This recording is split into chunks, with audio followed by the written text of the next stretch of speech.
Hello everyone, welcome to Perfection IS. So in our daily mains answer writing series, today we'll discuss one question from GS3 and the topic is Indian economy.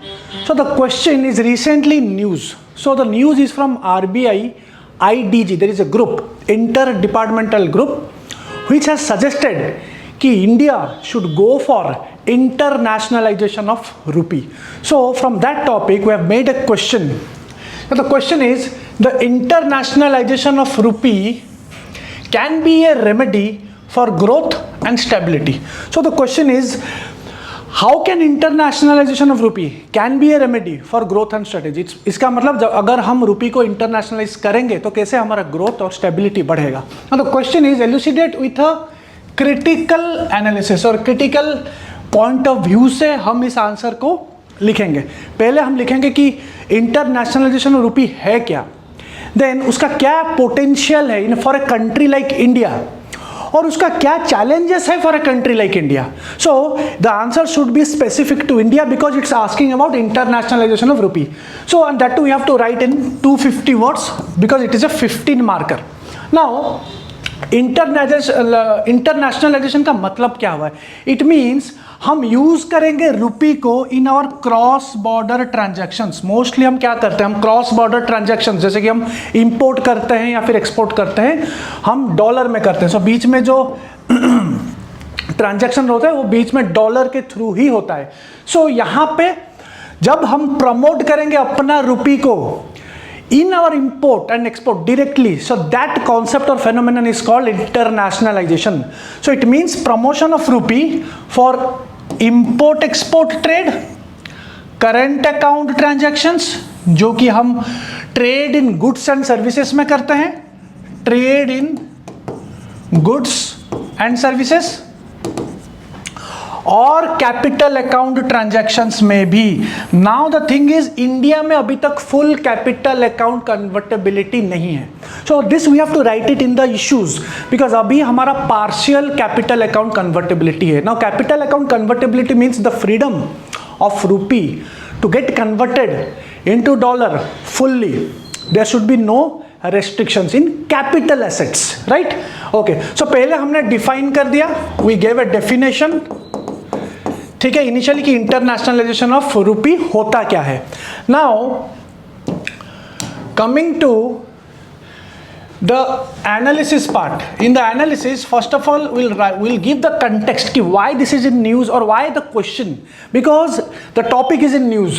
Recently RBI का जो IDG है, that is inter departmental group, उन्होंने कहा है कि India has the potential to become an internationalised currency. India के पास potential है कि वो इंटरनेशनलाइज्ड करेंसी बन सकती है. ओके, सो पोटेंशियल क्या है? First of all, use of rupee अगर हम करेंगे क्रॉस बॉर्डर ट्रांजैक्शंस में, अगर हम रुपी यूज करेंगे डायरेक्टली तो होगा क्या? पहले तो जो करेंसी रिस्क होता है, फॉरेन करेंसी का जो रिस्क होता है वो कम हो जाएगा. So it mitigates currency risk for Indian business. So Indian business के लिए करेंसी रिस्क कम हो जाएगा क्योंकि हम अपना रुपी ही यूज कर रहे हैं. Second, it improves the chances of Indian business to grow globally. So कहीं ना कहीं ग्लोबल स्टैच्योर मिलेगा. ग्लोबली डायरेक्टली हमारा rupee like it will be the point of focus, right? तो वहां पे ग्लोबली भी ग्रो करने का एक मौका मिलता है. Next is bargaining power. Indian business का बार्गेनिंग पावर भी इंप्रूव होगा अगर हम रुपी इंटरनेशनलाइज करते हैं. सो इन ए वे ये it adds weight to the overall Indian economy. ठीक है, अगर हम रुपी को क्रॉस बॉर्डर ट्रांजैक्शंस में यूज करते हैं. नेक्स्ट पॉइंट हमारे यहाँ फॉरेन एक्सचेंज रिजर्व्स हैं. ठीक है, हम डॉलर रखते हैं ना. अगर हम इंटरनेशनलाइज करते हैं हमारे रुपी को, सो जाहिर सी बात है हमारा जो डिपेंडेंट है डॉलर के ऊपर या फिर जो डिपेंडेंट है हमारा फॉरेन करेंसी रिजर्व्स के ऊपर, उसका डिपेंडेंट कम हो जाएगा. So reduces dependence on holding foreign exchange reserves. तो जो फॉरेन एक्सचेंज रिजर्व्स हम कम डिपेंडेंट हो गए उनके ऊपर, तो जाहिर सी बात है हमारा India will be less vulnerable to external shocks. अगर कोई भी एक्सटर्नल शॉक बाहर होता है तो उसका लेस इम्पैक्ट पड़ेगा हमारे रुपी के ऊपर. नेक्स्ट और एक पॉइंट हम लिखेंगे जो कोविड के बाद क्या हुआ है, इंडिया काफ़ी अच्छे से रिवाइव किया है. India is revived in A faster mode. If we compare to some other countries, India has revived in a very faster mode and the macroeconomic situation भी काफ़ी favorable position में है, having becoming the 5th largest economy. तो ये भी point कहीं ना कहीं justify करता है कि अगर हम इतने अच्छे से grow कर रहे हैं, so why not internationalization of rupee? क्योंकि कोविड के बाद काफ़ी डाउन हुआ था सबका, बट इंडिया ने काफ़ी अच्छे से रिवाइव किया है अपने आप को. Now fourth point is why it is important, because हमारा जो एक्सेसिव डिपेंडेंस हो गया है डॉलर के ऊपर, एक्सेसिव डिपेंडेंस हो गया है. So too much dependence on one currency that is dollar, इसका भी कहीं ना कहीं नेगेटिव इम्पैक्ट्स और इफेक्ट्स हैं. अगर टू मच डिपेंडेंस हम करेंगे, so it has its own implication in terms of adverse Jio political situation. तो जैसे कि यूक्रेन और रशिया वॉर हुआ है और हम डॉलर के ऊपर डिपेंड कर रहे हैं, तो कहीं ना कहीं इंडिया के ऊपर भी वो अफेक्ट होता है. कोई भी जियो पॉलिटिकल सिचुएशन हो गया, because we depend on dollar, right. तो डॉलर कहीं ना कहीं बाहर वर्ल्ड में सबसे बड़ा करेंसी है, तो कोई भी जियो पॉलिटिकल सिचुएशन होता है तो उसका डायरेक्ट इफेक्ट पड़ेगा हमारे ऊपर, तो वो भी कम हो जाएगा अगर हम इंटरनेशनलाइजेशन ऑफ रूपी करते हैं. तो यहाँ पे भी अलग अलग डायमेंशन पे हमने आंसर दिखा है. हमने यहाँ पे कोविड का पॉइंट दिया, हमने फॉरेन एक्सचेंज का पॉइंट दिया, फिर हम यहाँ पे एक डॉलर पे एक करेंसी या फिर जैसे कि डॉलर है उसके ऊपर डिपेंड करते हैं, तो हम एक जियो पॉलिटिकल सिचुएशन का भी पॉइंट्स दे रहे हैं. यहाँ पे हम एक क्रॉस बॉर्डर पे जब बिजनेस के लिए क्या होगा, बिजनेस का भी पॉइंट दे रहे हैं. तो कहीं ना कहीं मल्टी डायमेंशन के हिसाब से हम आंसर को लिख रहे हैं. ओके और क्या है, जैसे कि यहाँ पे हम एक हिस्टोरिकल पॉइंट देंगे. History means not that much back, लेकिन रिसेंटली क्या हुआ, इंडिया ने भी, रूपी ने काफ़ी अच्छे से also has been able to withstand किया है. It is a fact, Indian rupee ने विथस्टैंड किया है. जब टर्मोइल होता है ग्लोबल मार्केट्स में, तो इंडिया ने काफ़ी अच्छे से, इंडिया मीन्स इंडियन रूपी ने काफ़ी अच्छे से विथस्टैंड किया है relatively to other currencies. Example, India withstood 2008 to 9 financial crisis. जो फाइनेंशियल क्राइसिस बाहर हुआ था उसका जो इफेक्ट थोड़ा बहुत तो दिखा था, हर जगह दिखा था, लेकिन रिलेटिवली हमने अगर देखा है तो इंडिया काफ़ी अच्छे से वहाँ से उभरी हुई है. ठीक है, ओके.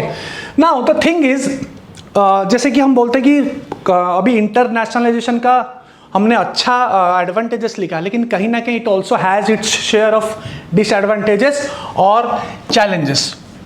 सो चैलेंजेस में पहला चैलेंज जो है वो है हमारे इंडिया स्पेसिफिक. जैसे कि अभी हमने बात किया कि फुल कैपिटल कन्वर्टेबिलिटी नहीं है.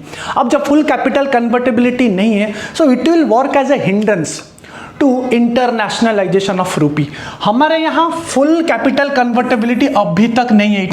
It is needed. जब भी हम इंटरनेशनलाइजेशन ऑफ रूपी करेंगे तो पूरा फ्रीडम होना चाहिए, so that rupee gets converted to dollar and dollar gets converted to rupee without any restriction in capital assets. ठीक है, so it is not the case in India, because India में we have only full current account convertibility. अभी current account convertibility में full freedom है. Current account convertibility that is trade करने में, goods and services में trade करने में कोई पाबंदी नहीं है, कोई रेस्ट्रिक्शन नहीं है. लेकिन कैपिटल अकाउंट कन्वर्टेबिलिटी में अभी भी रेस्ट्रिक्शन है, because there are reasons. Because capital account में अगर हम फुल कन्वर्टेबिलिटी छोड़ देंगे तो कभी भी आउटफ्लो हो सकता है. कोई भी सिचुएशन जब आउटफ्लो हो जाएगा तो जाहिर सी बात है मार्केट शेयर कम हो जाएगा. So that is also one reason when we talk about India. ठीक है, तो ये भी एक चीज़ चाहिए. सेकेंड है चाइना. अभी हम इंटरनेशनल एग्जाम्पल देंगे. इंटरनेशनल एग्जाम्पल में चाइना ने भी कोशिश किया था. China's efforts to make its currency जो रेनमिनबी है, ये भी उतना सक्सेस नहीं मिला. It is a limited success. तो यहाँ पे भी एग्जाम्पल देंगे. चाइना जैसा बड़ा कंट्री भी अगर ये ट्राई किया है तो अभी तक उसको सक्सेस पूरी तरीके से नहीं मिला. तो एक इंटरनेशनल एग्जाम्पल भी दे रहे हैं. और एक एग्जाम्पल देंगे कि डॉलर का जो पोजीशन है आज के डेट में सबसे नंबर 1 पोजीशन है, तो उसका पोजीशन को भी सपोर्ट किया है ये 3 चीज.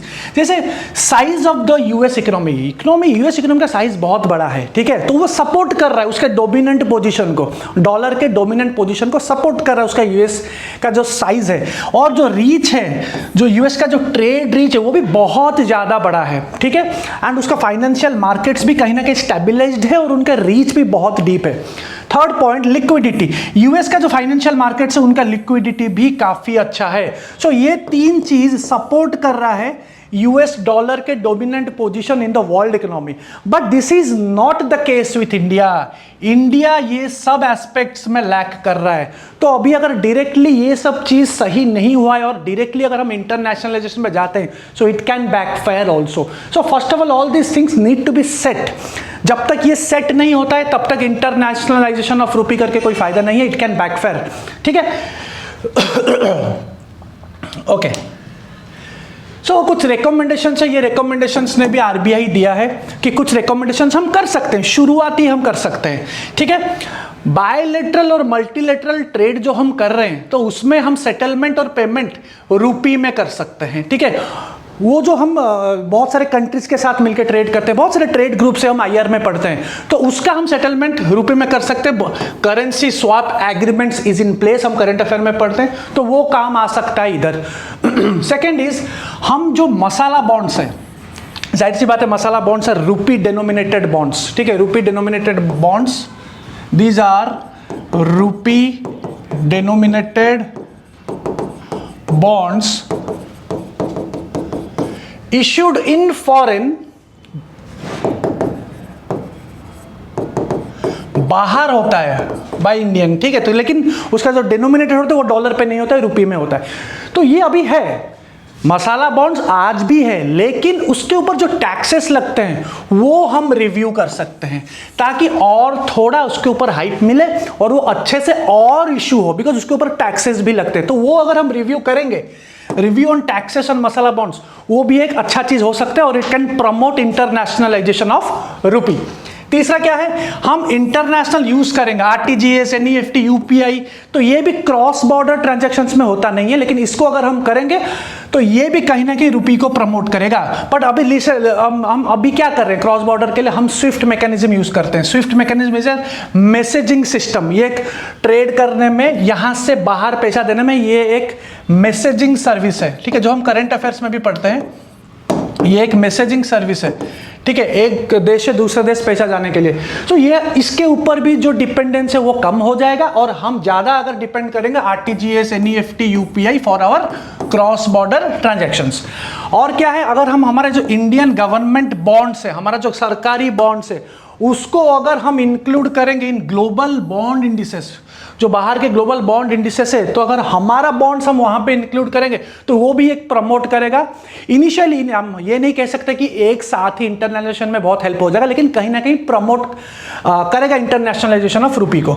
तो ये तो हो गया सब, ये जो 4 पॉइंट्स है ये तो हम शॉर्ट टर्म बोल दिए। ठीक है, ये सब शॉर्ट टर्म रिकमेंडेशन है। कुछ लॉन्ग टर्म रिकमेंडेशन भी है जो आगे का काफी मतलब बहुत बाद हो सकता है, आज अगर कोशिश करेंगे तो हो सकता है। जैसे कि इंडिया कैन ट्राई और efforts to include rupee in IMF का एसडीआर, स्पेशल ड्रॉइंग राइट्स। इसमें अगर रुपी को भी इंक्लूड करेंगे तो बहुत फर्क देगा, क्योंकि अभी यहां पे रुपी नहीं है, यहां पे यूएस का डॉलर है, यूरो है, जापानीज येन है, रेनिनबी है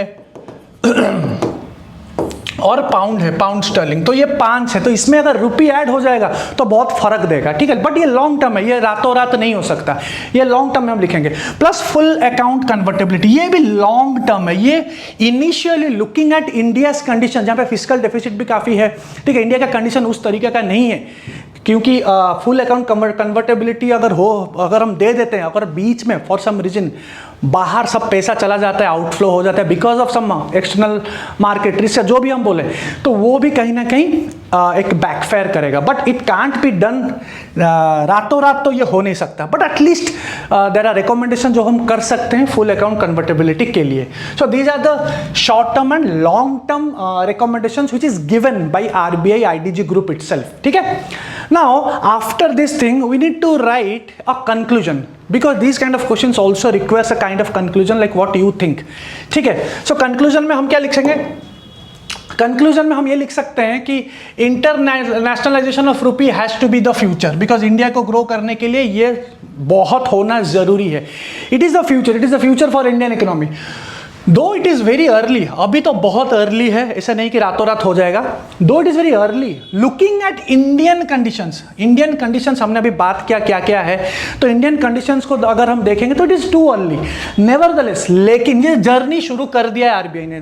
nevertheless RBI has initiate this journey towards रूपी इंटरनेशनलाइजेशन थ्रू कैसे उसने जर्नी शुरू किया है। बहुत छोटे लेवल पे शुरू कर दिया है वैसे, जैसे कि मसाला बॉन्ड्स हो रहा है, यस टैक्स लगता है, हमने बिफोर लिखा है कि हाँ एक टैक्स के ऊपर रिव्यू होना चाहिए, लेकिन अलाउ कर दिया है पहले, ठीक है। डोमेस्टिक बैंक्स को अलाउ किया है to freely offer foreign exchange prices to NRIs को, फ्रीली फॉरेन एक्सचेंज प्राइसेस दिया जा रहा है, वो बैंक्स को अलाउ किया है। तो ये भी कहीं ना कहीं आरबीआई ने शुरू किया है, and the journey towards rupee internationalisation. और क्या है, allowing rupee derivatives to be traded in international financial centre, जैसे कि गिफ्ट सिटी में रूपी डेरिवेटिव्स ट्रेड हो रहा है, obviously with settlement in foreign currency हो रहा है, agree, but still then RBI ये चीज शुरू कर दिया है। सो वी कैन से कि yes this is not the right time, but yes in future we can see internationalisation of rupee. So that's it for today, thank you.